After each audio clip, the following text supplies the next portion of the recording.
3, 2, 1.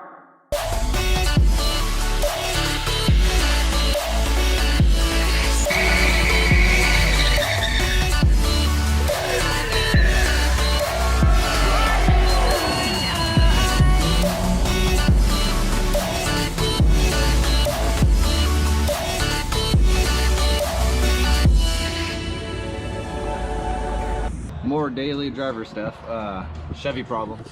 Upper ball joint is completely blown out. Getting them all set up right. Definitely nice. I did a lot of performance car stuff, race car stuff, and it's really cool to do something that's just quick in and out for the time being. Love it. Love it. Definitely still doing my race car stuff though. Busy week. Really awesome. But today seems like an LS kind of day. Got to get some footage for you guys.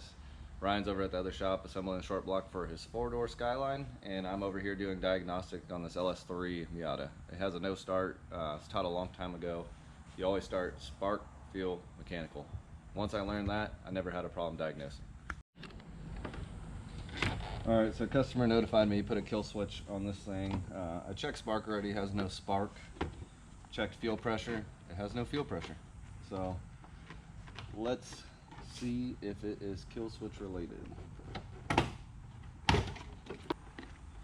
First thing I like to do when there's like a kill switch or anything like that, I'll eliminate it out of the program just to make sure that's not the issue. And all that fuses look good. Swapped relays to see if that might have been a possible issue on it. Really cool car, but I'm far too big for this thing.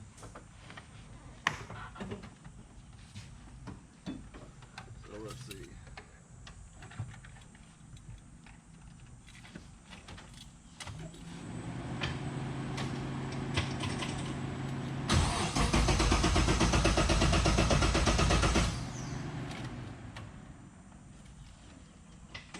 Still no fuel, so let's get a little more in depth.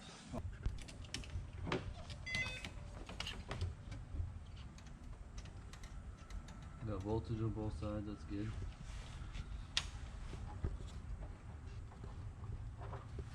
Let's see where his ground goes.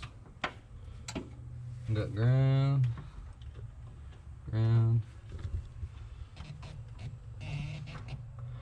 more hot, okay. So next what I would do is I'm gonna turn on my beeper. Let's see if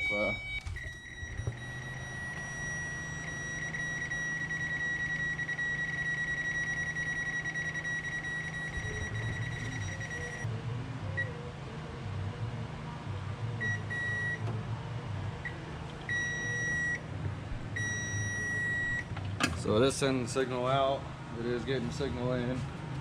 Next would be checking at the fuel. Problem with this vehicle is it has a roll cage, which isn't a problem, it's a big benefit, especially if you drive crazy.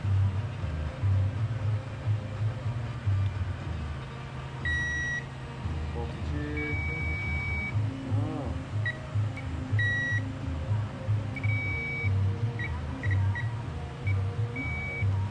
So it is not making it through the kill switch. So let's see, he has a key.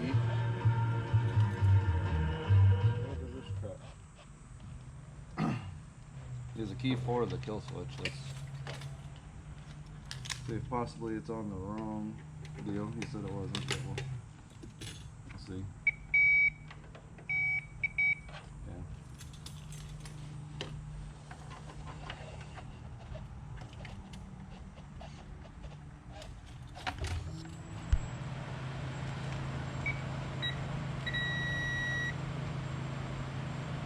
There's voltage going to the pump.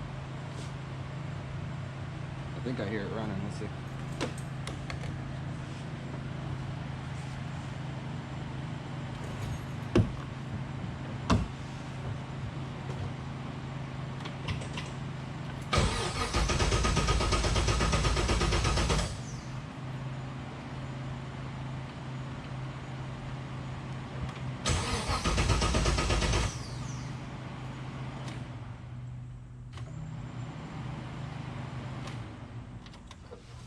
Alright, so do you hear the pump running?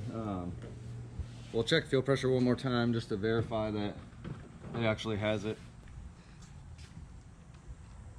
Schrader valve makes it real easy to verify.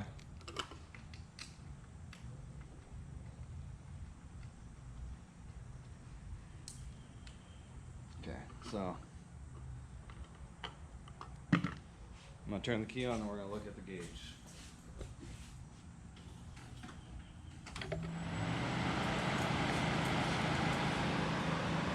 No fuel pressure. So what I'm possibly assuming, either a regulator took a crap, which I'm assuming this thing has a Corvette C5 fuel filter in it.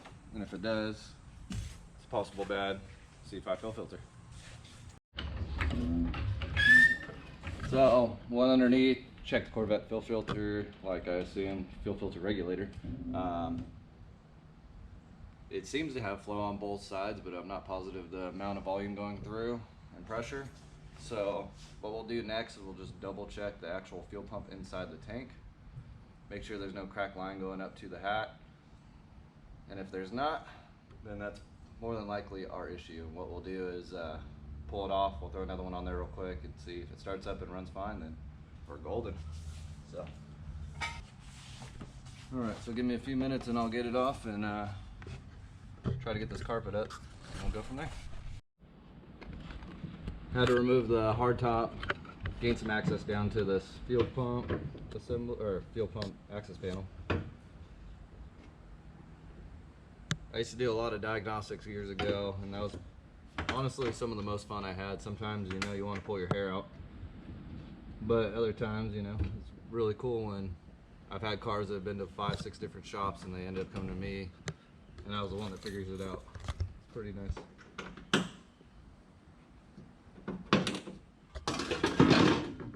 Now here we are.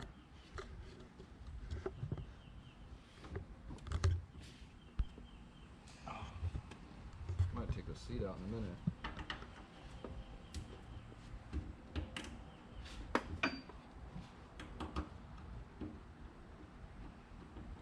I've had cars like this also come in where it ends up being a fuel related issue.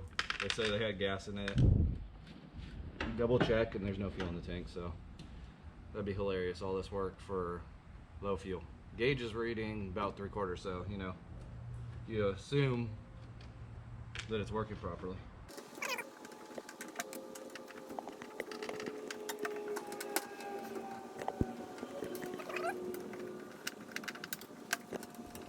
I've also seen a lot of ruptured lines inside the tank, the ones that go to the hat, like I was saying earlier. It's a possibility. I guess we'll know here in a few seconds.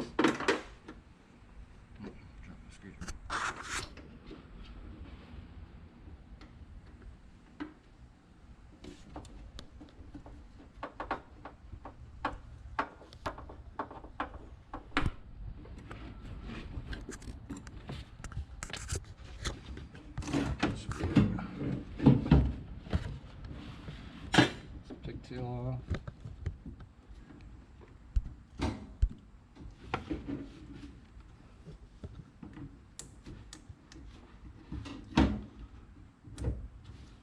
Gotta love that 90s jump.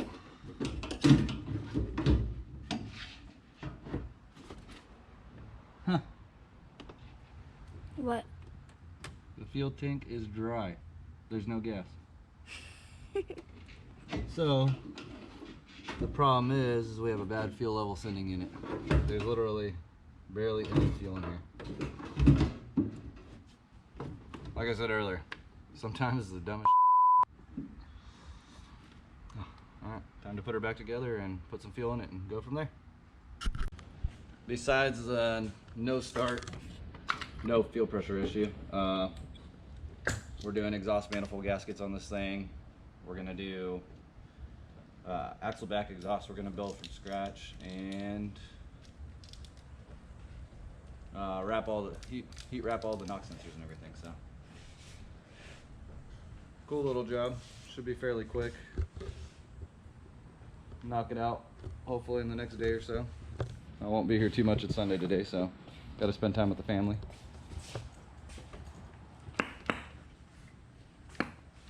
He's got some bad wires too. Oh, there's a misfire issue in that one. Look at that. Bet you didn't even know. Broken plug wire. Thing probably sounded like it had a cam.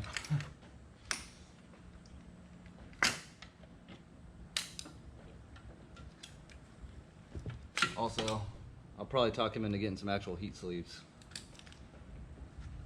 Tin foils for your lunch, not for your car. So a lot of people, when you buy headers, they use these cheap, I always call them like tinfoil gaskets. They always spread apart, end up causing an exhaust leak.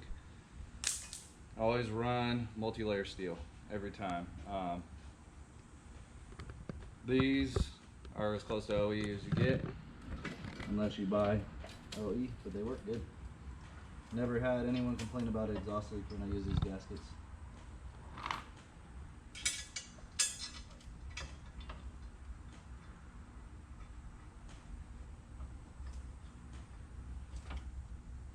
And I got to give a shout out to GM, because the way they design their manifold bolts, money. I've done headers on Fords, Mopars, a bunch of imports. By far, these are one of the better designs for at least my big ass hands. So.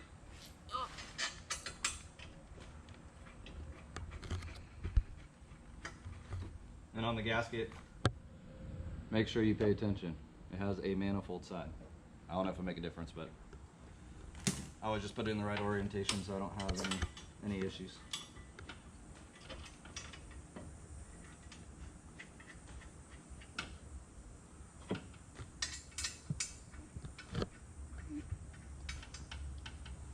Alright. Love this thing.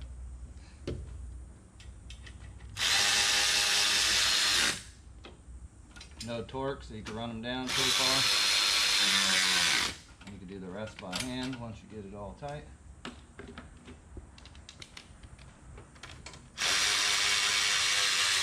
And yes, it does have two different size manifold bolts.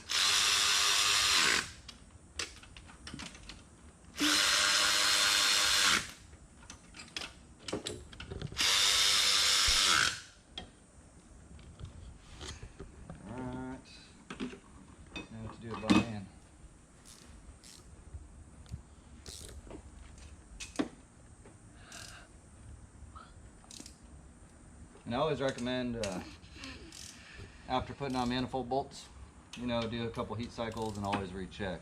I'm not the only one that recommends that, but definitely a great idea.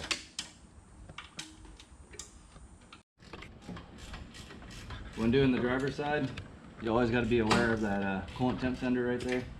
A lot of people break them. Very, very, very common.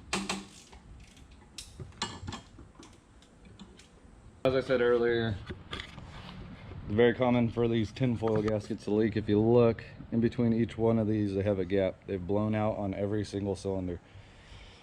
So I recommend, if you want to save labor and spend a couple bucks, I think it's like 30 bucks for the multi-layer steel gaskets, maybe a little more, I'd recommend buying these and saving yourself the trouble in the future. And with the magic of video editing, this set is done. Got both manifold gaskets changed. And next, we will need to put the car back together from all the field diagnostics. Finished off another good week back at the house. Stay tuned for the next video. We'll check in with Ryan.